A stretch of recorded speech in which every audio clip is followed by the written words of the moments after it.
Muy buenos días, queridos amigos, bienvenidos al canal Tiempo y Atención, entrando en libertad y saliendo en libertad.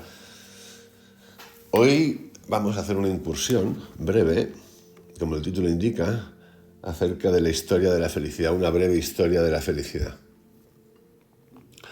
Hay un libro por ahí, interesante, muy interesante, que revisaré en unos días, que tiene como título, ahora os diré el autor y el título, que es una historia de la felicidad y es de Darren McMahon, donde revisa conceptos de felicidad, cuando surge ese concepto de felicidad. Hay otros autores, suelen ser alemanes, con textos antiguos, como uno que es un libro, un tocho gigantesco, son 4 libros en uno, que se titula Paideia, y que tiene que ver con la educación también. Se llama Jaeger Werner, tocho, intenso, fantástico, donde explica los conceptos de educación. A mí me gusta volver a revisar algunos textos antiguos puede ser hace 60, 70 años, 100 años, para ver los conceptos. Claro, son interpretaciones fantásticas, intelectualmente es fascinante, porque suelen ser autores que viajan por las lenguas clásicas como nosotros viajamos por nuestra lengua natal o nativa, la que sea, y buscan las esencias y los significados. Claro, el mundo va cambiando, como todo va cambiando, lo único que no cambia en el mundo es el cambio, nos dice Anthony de Melo. Y claro, cuando uno se pone a revisar ya estos significados, como el de la nobleza en el mundo griego, no tiene nada que ver con lo que entendemos hoy por nobleza, el de arete, y ha tenido oportunidad de leer interpretaciones bíblicas de textos bíblicos y de conceptos acerca de la educación, la moral, Dios, dioses, lo que sea de la actualidad, todo el sistema tiembla. La estructura en la que se construye el discurso tiembla. Así que nos vamos a ir a una breve historia de la felicidad, algo que está recurrente y recurre, de lo que hablamos mucho constantemente en nuestra vida, y significados distintos en época. En la Grecia o Roma clásicas, la felicidad no se perseguía, simplemente llegaba o no, ante lo cual había que resignarse.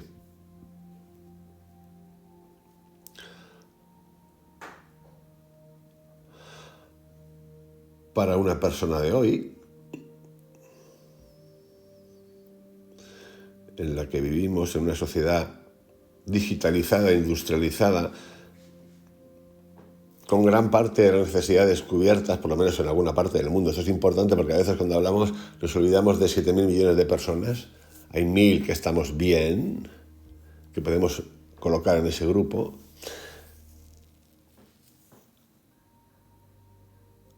Como decía, en la época de hoy es posible, puede incluso entrar en nuestra cabecita, que 3 kilos menos de peso representen felicidad. Para una persona del siglo XVII, en una sociedad acostumbrada a la penuria, 3 kilos menos podrían ser una desgracia. El sentimiento es unánime. Todos, de una manera o de otra, pretendemos, aspiramos, deseamos ser felices, pero la felicidad es un concepto relativo, porque no encontraremos 2 personas que sean dichosas exactamente de la misma manera. Sin embargo, si hiciéramos la comparación entre nosotros y nuestros abuelos o nuestros ancestros medievales, la diferencia se convertiría en abismo. A lo largo de la historia, la felicidad no ha significado nunca lo mismo, ni nunca ha sido como ahora una prioridad. Desde que el ser humano pisa la faz de la Tierra, ha tratado de algún modo u otro de encontrar la dicha. La dicha, sobre todo, era el sobrevivir y pasar a la siguiente fase. Mantener la necesidad at bay, como dicen los ingleses, at bay, ahí, en la orillita, que no te toque. Y eso es súper esencial, es básico y es un pilar, sin lo cual, pues, podemos fácilmente morir. Y de este concepto de que el ser humano está por aquí dando vueltas hace ya 400.000 años. Dicen los científicos que si no hubiéramos podido sobrevivir. Dicen muchos científicos que sin la búsqueda de la dicha, llamada felicidad o como queráis, no hubiésemos podido sobrevivir. Yo no lo sé hasta qué punto este concepto de felicidad, como lo entendemos hoy nosotros y lo que buscamos, por ejemplo, la semana laboral de 4 horas, que ahora se ha puesto muy de moda, que sí que tiene su sentido, sin duda tiene su sentido. Luego también hay que ver los otros sin sentidos, pero sí tiene su sentido. Yo no sé hasta qué punto hace 400.000 años esto existía como tal. Que si la mayoría de los individuos de la especie no se hubieran sentido satisfechos o hubieran tratado de conseguir estarlo, nos hubiéramos autodestruido, perdido interés en la procreación y probablemente extinguido. Bueno, esto tiene su interpretación también, porque se sabe que en zonas de pobreza se tienen muchos hijos porque es una manera de sobrevivir. Esto no es que me lo inventé yo. Por lo tanto, lo de la procreación, pérdida de interés por procrear, producto de la infelicidad, aquí no se ajusta. Tratar de ser feliz es un mecanismo evolutivo impreso en nuestros genes. No como palabra feliz, sino como dicha, sentirte bien, sentir que los tuyos están bien. Y sin embargo el concepto es tan indeterminado que aunque todo el mundo desee conseguirla, nadie puede decir de forma definitiva y firme qué es lo que realmente desea y persigue. Y esto lo advirtió ya en el siglo XVIII el filósofo alemán Immanuel Kant. No solo nos resulta complicado definir qué es la felicidad, sino también qué nos hace felices. Sobre todo en la actualidad porque vivimos por impulsos. Nosotros aquí en el canal hablamos mucho de tratar de entender y parar los impulsos, pero nosotros vivimos una sociedad de impulsos. Ya no es industrializada, ya no es que solo sea digitalizada, es que es de impulsos, porque las grandes economías del mundo, lo que más vende en el mundo, está y ocurre a través de Internet, a través de las redes sociales, es por impulso. Psicología por impulso, un minuto te da la clave, el tip, como llaman ahora, para salir de la depresión. Psicología de bolsillo, una autora británica fantástica, súper jovencita, genial, divina, que la está petando. Yo no es lo mío, sinceramente, no creo en la economía del impulso. Lo que sí que sé es que estamos en la economía de la atención, todo el tiempo. Y hay una guerra por la economía de la atención. Podemos hacer la prueba, realicemos una pequeña encuesta a nuestro alrededor y preguntemos a quienes nos rodean qué nos hace felices. Con toda seguridad obtendremos tantas respuestas distintas como personas encuestadas. En el asunto de la longevidad, estos puntos azules, recuerdo que salió en Netflix, del que hice un audio y un vídeo, había unas cosas recurrentes en las personas más longevas del mundo. Zonas localizadas, pero luego había otras cosas. La amistad, los amigos y la familia. Esto también se realizó en un estudio que duró 70 años de la Universidad de Harvard. Amistad, amigos, familia. También luego habían componentes químicos como era la comida. Gente que vivía en zonas empinadas de cuestas. Pastores. Probablemente las cosas concretas, esto no quiere decir que todos tengamos que ser pastores, pero sí que es verdad que nosotros nos hemos metido en la ciudad. El campo se empobreció hasta que alguien se hizo con el campo entero de manera industrial y la gente por pobreza se fue a la ciudad. Probablemente lo he minificado, lo he reducido al absurdo, pero básicamente eso es así. Probablemente las cosas concretas que nos hagan felices sean bastante diferentes de una persona a otra. Pero desde un punto de vista psicológico el mecanismo es bastante parecido. La felicidad se ha definido de muchas formas, a menudo como un estado de búsqueda y de perspectivas más dinámicas, significa eso lo que significa, esto es una descripción de una psicóloga, más dinámicas de la psicología, como la realización del deseo. La realización del deseo, esto también hay que interpretarlo. Y los deseos pueden ser muy distintos. Fijaros que en el mundo budista, en el mundo del meditativo, lo del deseo es como el anatema. Hay que salir del deseo porque es dependiente. Y sí hay deseos básicos, esenciales, pero los deseos que nosotros manejamos hoy en día, impulsivos, no son esenciales. Nos han contado que la economía es esencial, no es esencial. Necesidades no son necesarias toda esta serie de cosas que compramos en el mundo. No. Pero nos cuentan que sí. Y los deseos pueden ser muy distintos, desde estar muy bien con mi familia hasta unas vacaciones, no sé, en Indonesia, en Malasia, en un spa. Las personas mayores, para sentirse bien, suelen valorar mucho las relaciones y la seguridad económica, mientras que para los jóvenes tienden más peso su imagen y el grupo al que pertenecen. Incluso a lo largo de una vida experimentamos la felicidad de distinta forma. Y esto es cierto, ocurre siempre. En esas edades longevas de ese documental que hablé, todos los que salían se repetían, mayores me refiero de los 25 para arriba, todos tenían cerca amigos o incluso familiares. Si escucháis a la gente mayor me refiero mayor que nosotros, mucho mayor que nosotros, todos hablan de lo mismo. Siempre hablan de cariño, qué bien me han tratado, qué cerca tengo a los míos, siempre hablan de lo mismo.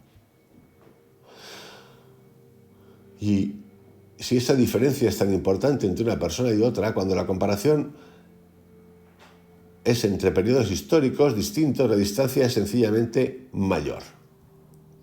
Pongamos por caso a un hidalgo de la España del siglo de oro, época de Cervantes. Su felicidad pasaba por su honor, aunque no tuviera que comer, explica la historiadora y escritora María Pilar Queralt, autora de Mujeres de vida apasionada, un libro que se publicó en el 2010. En cambio, hoy en día preferimos comer, aunque para ello haya que robar o estafar o malversar fondos públicos. Obviamente, esto que cuenta esta señora de la felicidad, pues conceptualmente puede ser interesante. Sí, la gente es así, mi honor puede llevarle a la tumba. Yo dudo, en esa época del siglo de oro, sinceramente lo dudo, aunque el honor reconozco que era una cosa importantísima, pero dudo muchísimo que ante la posibilidad de la muerte por no comer, el honor le diera alimento para sobrevivir. Pues algún pirao habría segurísimo, o alguna pirá, segurísimo, como en la época de hoy. Hay piraos y pirás, segurísimo, pero lo dudo. O por ahí comería y seguiría frustrado porque el honor se le han jodido. Y por ahí eso le llevaría a la muerte porque eso matiza. También, eso es más lógico. Para Don Quijote la felicidad consistía en deshacer entuertos, mientras que Tales de Mileto consideraba que solo se podía ser feliz con un cuerpo y un alma sanos y fortuna. Cuerpo y alma sanos y fortuna. Pero cuerpo y alma sano. Pero aquí se ha olvidado de la mente. Aunque solemos dar por sentado que tenemos derecho a ser felices, se trata de una idea bastante reciente, como explica este historiador que se acabo de nombrar anteriormente, Darren McMahon, en una historia de la felicidad. Dicho esto, vamos a revisar algunos conceptos interesantísimos que tienen que ver con la felicidad. Nosotros disponemos, antes de empezar el histórico, y es lo que menos hemos entrenado, de una capacidad mental para poder revisar emociones, memorias del pasado, acumuladas, genéticas, por educación, por sistema, por estructura, para decidir qué. No hay un modelo qué para todos. No existe un modelo qué. No existe. Y la búsqueda de la felicidad hasta el concepto no tiene ni siquiera sentido. Tiene más sentido hablar de la eseidad, el concepto del ser, de entenderme qué me pasa, qué me ocurre, de dónde viene esto, por qué actúo así, que básicamente son 3 pilares: la atención, el concepto de mi vibración, la conciencia de mi vibración, el movimiento de la energía,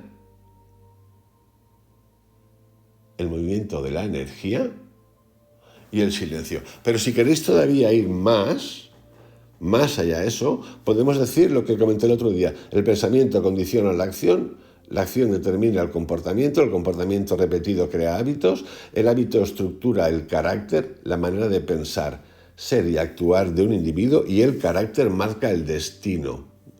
Ya hablé, eso del destino marca, más que el destino, marca las cosas que te van sucediendo, y tú puedes cambiar, por lo tanto, el destino, porque si no, el destino es que ya estás condenado a eso. Se puede modificar, no tengo duda de que se puede modificar. Pero otra versión de esto, interesantísima, a mí me parece interesantísima, yo la tengo guardada en mi teléfono, dice así: eres lo que tus deseos son. Como es tu deseo, es tu intención. Como es tu intención, es tu voluntad. Y como es tu voluntad, así son tus actos. Como son tus actos, es tu destino. De nuevo, la palabra destino al final es lo mismo que lo anterior. Es una interpretación. Solo que una frase viene de Aristóteles y la otra viene del mundo hindú. De nuevo, el destino se puede modificar.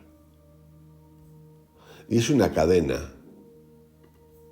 Esto lo tenemos todo bastante claro. Podemos trabajar sobre eso. El otro día os puse un ejemplo de un audio-vídeo que tiene que ver con Joseph Campbell, con Ken Wilber y con David Hawkins, donde cada uno habla de sus 12 pasos de la consciencia. Y es lo mismo.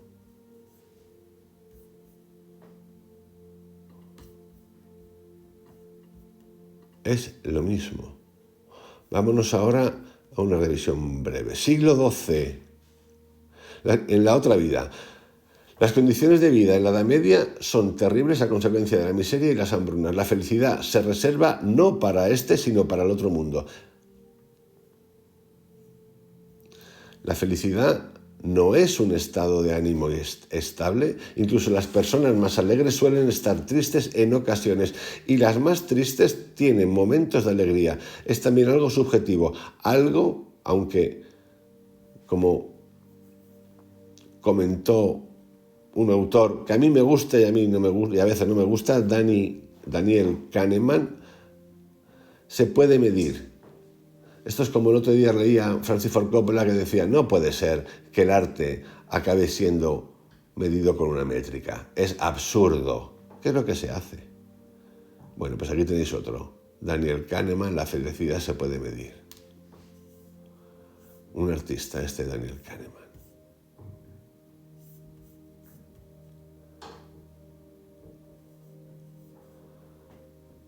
Vámonos ahora, vamos a ir saltando, para adelante y para atrás, siglo XVIII. El concepto de felicidad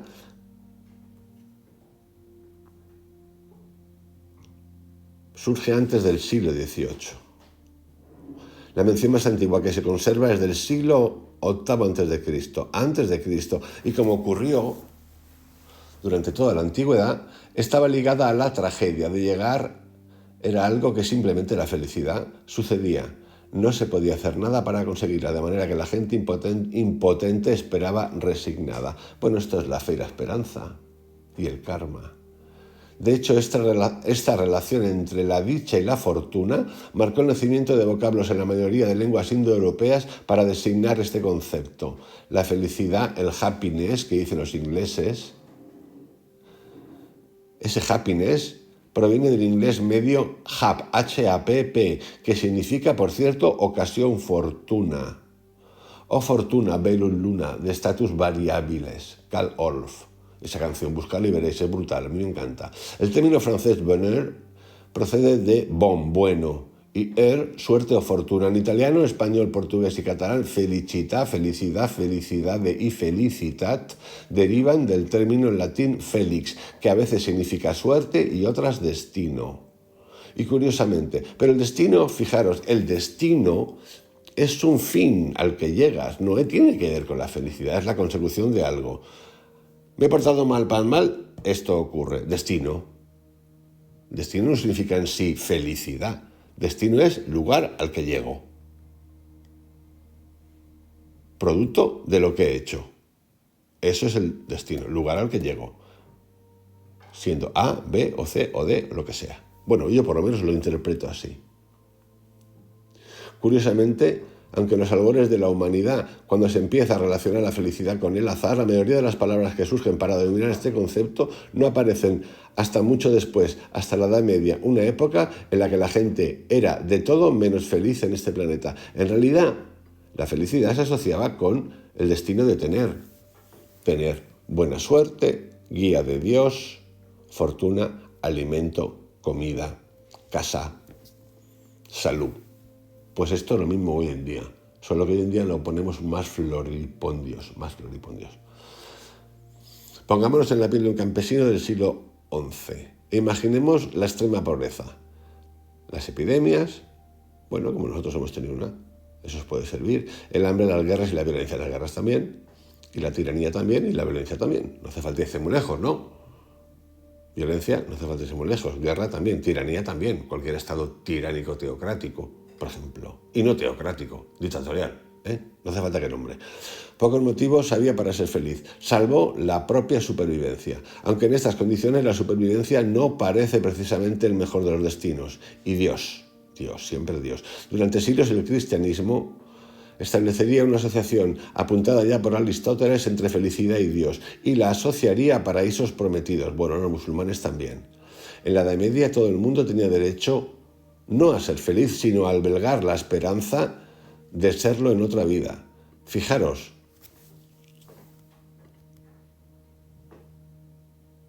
la felicidad tenías que pedirla. No tomarla, como dice Antonio Velo, no pedirla. Y por aquella recompensa las personas soportaban todo tipo de sufrimientos terrenales. Pero esto existe hoy en día bajo otro concepto, el del trabajo. Pensad por un momento, porque a veces yo cuando hablo digo, a ver si la gente consigue que me entiendan bien o no. El concepto de conciencia que el ser humano ha de trascender a nivel global tiene sobre todo los pilares en el trabajo. ¿Cómo se trabaja? ¿Para qué se trabaja? Las dependencias que crea el trabajo. ¿Para qué? Para sobrevivir, para poder comprar, comer, esas cosas. Sí, está genial, yo lo tengo clarísimo. Pero fijaros cómo está el mundo ahora.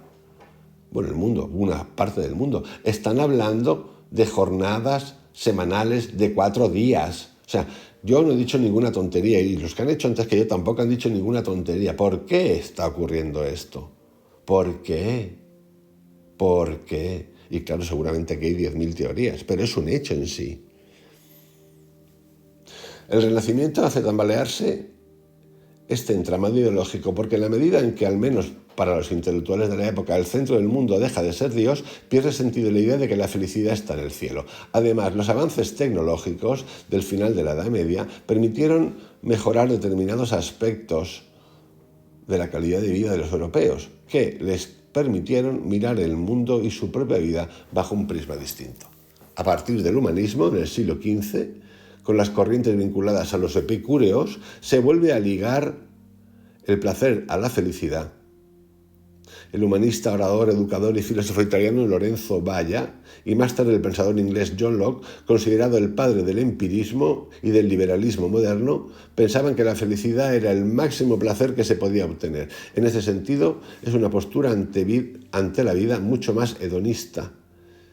Y la felicidad empieza a tener un significado más social. Es aquel placer o estado placentero que se puede extender a un mayor número de personas. La felicidad empieza a ocurrir cuando uno trasciende, bueno, como interpretación, porque hay muchas maneras, las necesidades básicas y empieza a tener algo, y entonces le da por cultivar arte o no arte y cosas de ese tipo.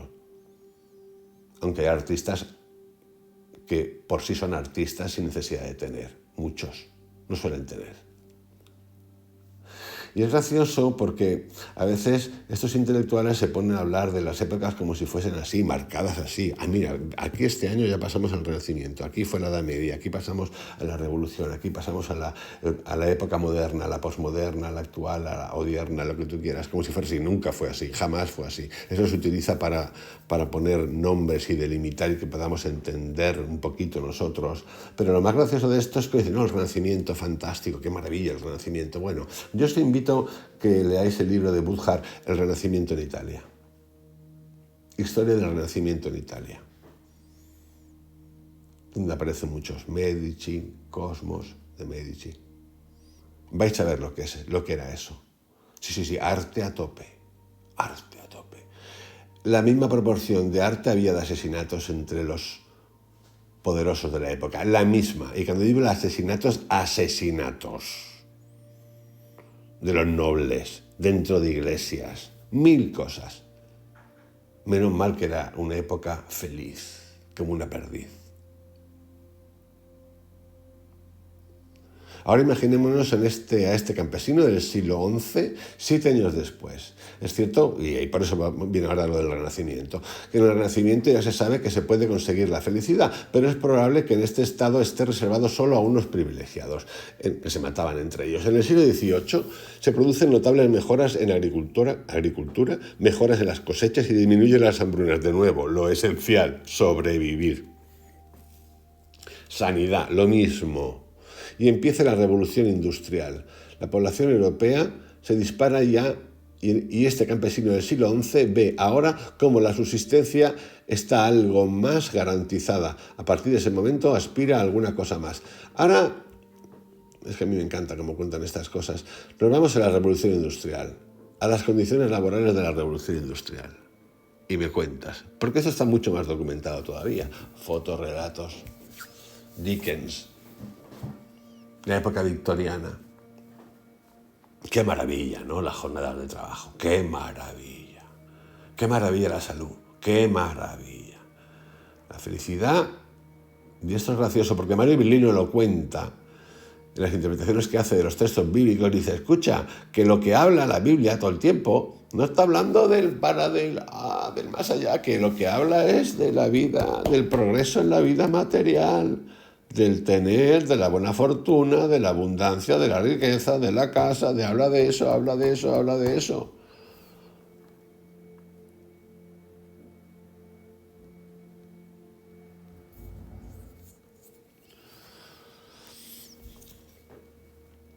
Luego la felicidad con el tiempo se ha ido disparando hacia algo interesante, los derechos.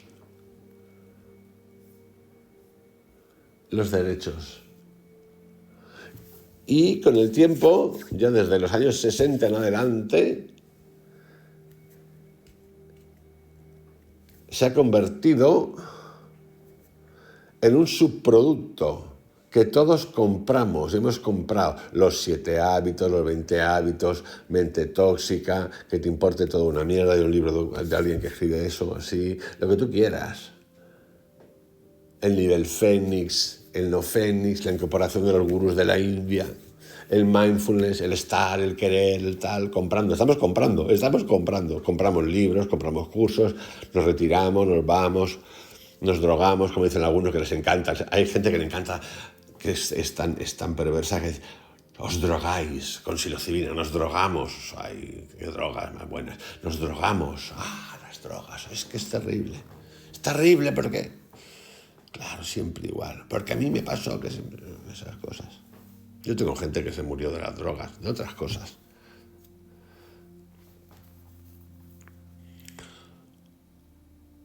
Ha ido cambiando y ahora estamos ahí. Y estamos abonados. Nos hemos sacado el bono. Cualquier cosa menos preguntarnos. ¿Por qué? Porque si bien tenemos lo básico, y de nuevo hay que dividir esos 1.000 millones que somos de los otros 7.000 que no tienen, pero bueno, es que se nos olvida todo el tiempo. Con lo cual, qué mejor ha tenido el mundo, espectacular por lo visto, sí, espectacular. Cuando pasamos ese nivel de vivir, casa, la que sea, alquilada, comprada, compartida, comer, salud, nos vamos a algo más. Y eso, cuando no lo obtenemos, que hay que ir en el tema, no lo obtenemos y es el bombardeo diario al que tenemos, que es el consumo, nos genera estrés. Más todo lo que cada uno tiene acumulado en su pasado. Pues mira, me maltrataron, me pegaron, me sé qué, me hicieron, no sé qué, no tuve. Pero claro, te olvidas que a ti te ha pasado eso, que te ha pasado seguro, pero resulta que a tus padres les pasó peor. Es una manera de hablar, no tiene por qué pasarles peor, pero seguramente sus condiciones de vida eran mucho peor. Y si te vas a tus abuelos, lo mismo. Pero ahora estamos en la época del que todos somos nosotros. Me duele esto, me duele lo otro, tengo esto, fíjate tú, no sé qué. Y hay toda una economía. Hay una economía de la farmacología, que interesa que haya enfermos o fabricar enfermos. Coppola lo dice. Al mundo le interesa tener una sociedad enferma. ¿Y sí? ¿Tú sabes todo lo que vendemos de farmacia? y de cursos. Al mundo le interesa que haya una salud mental jodida. Pero además, no que invite a entrar en libertad y salir en libertad, sino que te diga lo que tienes que hacer. Y todo es esperanza, todo es esperanza. Hay muy pocos que hablan de ponerte en marcha ahora. Hay pocos, sí que hay, pero que no te creas tú que hay tantos. Hay muy poca gente que cuestiona los sistemas y el sistema. Muy poca gente. Krishnamurti es uno, Anthony de Melo otro. Incluso Antonio Blay. Pero hay muy pocos. Edgar Tolle no cuestiona el sistema. Este español que fui a ver, no me acuerdo cómo se llama ahora, no cuestiona el sistema. No lo cuestionan. No cuestionan nada. Es un negociazo total.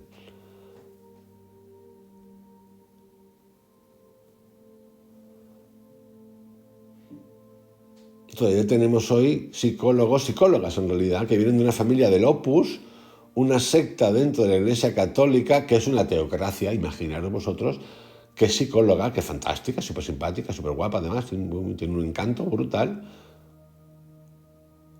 cuyos libros se venden como si fueran churros y te cuentan, pero no cuestionas el sistema, porque están diseñados para no cuestionar el sistema. Pero no porque tengas que cuestionar el sistema, tienes que cuestionarte a ti, los apegos. Y hay tantas maneras de contar el mismo chisme hoy y sacarte el bono, invitarte al bono, porque tú lo que quieres es pertenencia. Tú no quieres cambiar una mierda, no quieres cambiar nada. Tú quieres que todo siga igual y dar algunos saltitos cuánticos. Y tú tienes sentido de pertenencia. Y tú quieres la necesidad de tener un enemigo, porque lo que cuestiona a Dios, ¿cómo no voy a poder? ¿A quién tienes que pedir tu permiso para cuestionar a Dios? Al Dios que te han contado que es de papel, que es una fábula, lo cuenta Salvador Frisedo, que estuvo metido ahí dentro un ratito, y tantos otros, es de papel. Los textos que Dios le envió a los hombres, a ese hombre, puta madre. Y que luego resulta que te pones a leer y es que venía en una nave de metal, por ejemplo. Es que me tiene fascinado lo de Ezequiel. Nosotros no queremos cambiar nada.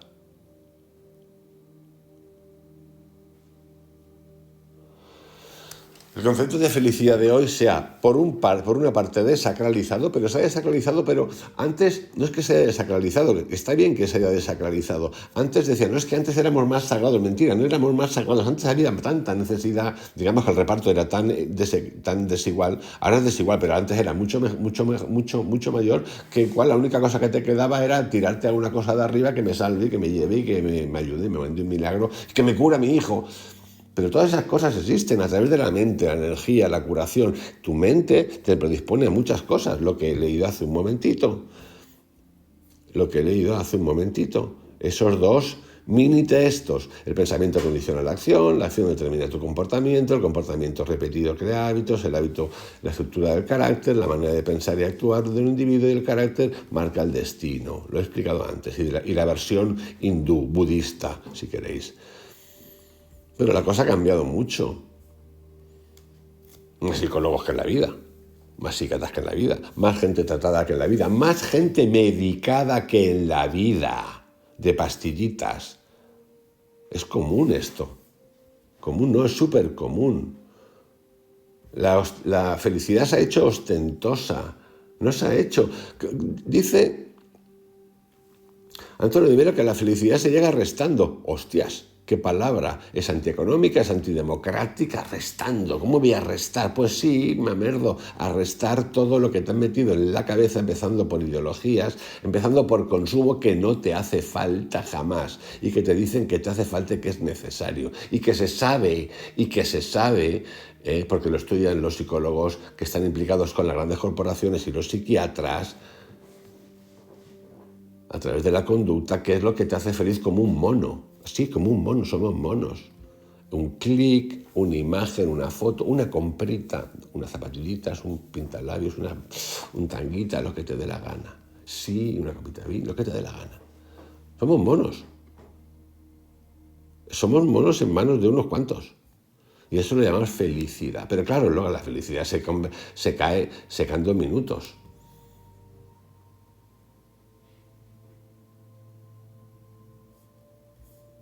a la felicidad se llega restando.